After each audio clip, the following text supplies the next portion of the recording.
पहले तो ये बोलना चाहूँगी कि ये कोई बाबा वाबा नहीं है, ये बहुत बड़ा पाखंडी है राम रहीम, एक नंबर का झूठा है और रेपिस्ट है, मर्डरर है और बहुत ही बड़ा डेंजरस और शातिर क्रिमिनल है। और ये वो आदमी है जिसके ऊपर कई 400 आदमियों का फोर्स्ड कैस्ट्रेशन करवाने का भी केस चल रहा है। लोगों को अपनी जान गंवानी पड़ी।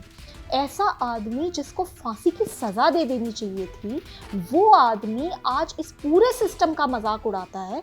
और कितनी शर्म की बात है कि मनोहर लाल खट्टर जी का ही ओएसडी जाकर नतमस्तक होता है इस बाबा के सामने, राज्यसभा का एमपी जाके नतमस्तक होता है, करनाल की मेयर जाके नतमस्तक होती है और कहती हैं, सब लोग कह रहे हैं कि पिताजी आपका आशीर्वाद हम पे है। और दूसरी ये भी है कि एक राम रहीम है, बाबा है, वो जब मन करता है जेल से निकल जाते हैं पैरोल पे, 40 दिन रहते हैं, जबकि उन पे रेप का चार्ज है।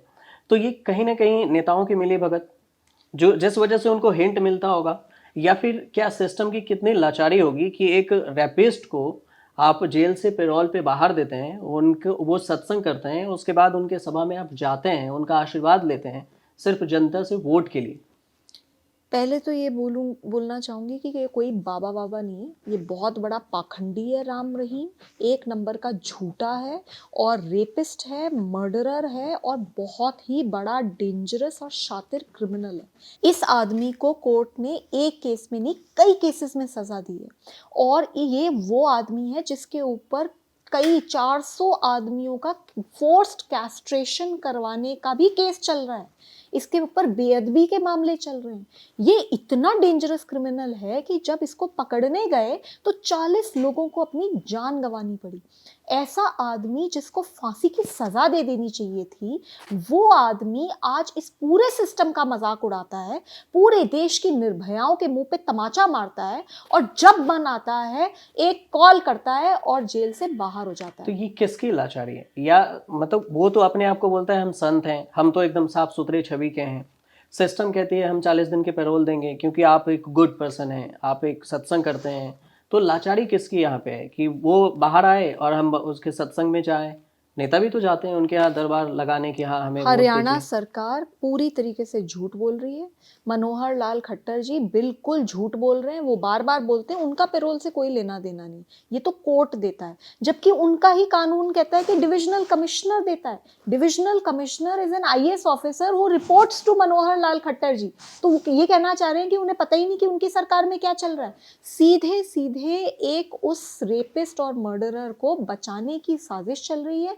और कितनी शर्म की बात है कि मनोहर लाल खट्टर जी का ही ओएसडी जाकर नतमस्तक होता है इस बाबा के सामने, राज्यसभा का एमपी जाके नतमस्तक होता है, करनाल की मेयर जाके नतमस्तक होती है और कहती हैं, सब लोग कह रहे हैं कि पिताजी आपका आशीर्वाद हम पे है और आपका आशीर्वाद हमारी सरकार पे है, तभी हमारी सरकार चलेगी। मेरे हिसाब से इन सब को इनकी पोस्ट से हटा देना चाहिए, इन्हें शर्म आनी चाहिए। और ये राम रहीम की जगह जेल है, इसे जेल में डालो, इसको जेल में सड़ने दो।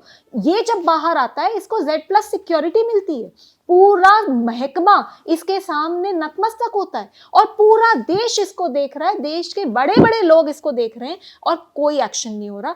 आई think it is the biggest travesty of justice and I really think that strongest action needs to be taken against him. और मुझे सच में लगता है कि राम रहीम को अभी बुलाकर फांसी दे दो, जिससे कि कम से कम ये काम तो खत्म हो। ये बाहर आता है, ये अपने प्रवचन करता है और उसमें 100 से 150 बच्चियों को बिठाया जाता है वो प्रवचन सुनाने के लिए।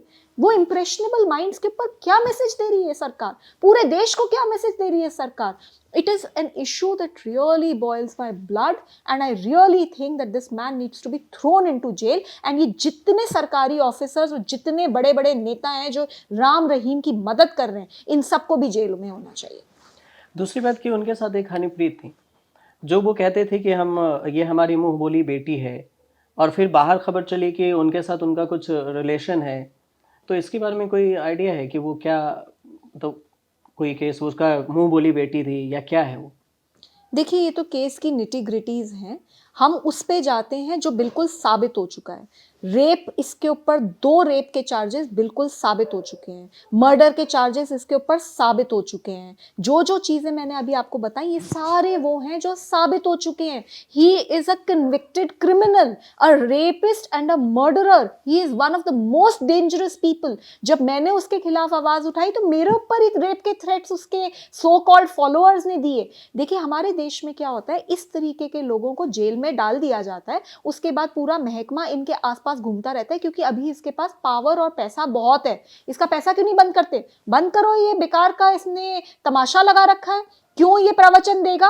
पैरोल पे बाहर आता है तो पैरोल किसी एग्जिजेंसी के लिए होती है कि भाई आपके साथ कोई समस्या हो गई, ठीक है, आपने उसको 2 दिन की 4 दिन की पैरोल दे दी, उसके लिए थोड़ी ना बोला जा रहा है। इसका जब मन आता है प्रवचन देने का, ये बाहर आता है। जितने दिन ये बाहर रहता है वो कहीं ज्यादा है, जितने दिन ये अंदर रहता है वो तो हार्डली एनी डेज है। और उसके ऊपर ये कहती है हरियाणा सरकार, he is a good prisoner. What the hell, कहां से गुड प्रिजनर है? ये रेपिस्ट और मर्डरर है। इसको सीधे जेल जाना चाहिए और इसके ऊपर सख्त कार्रवाई होनी चाहिए। And I really think it is high time कि हरियाणा के जो मुख्यमंत्री हैं ML खट्टर, वो रिजाइन कर दे। उनसे नहीं चल रही सरकार।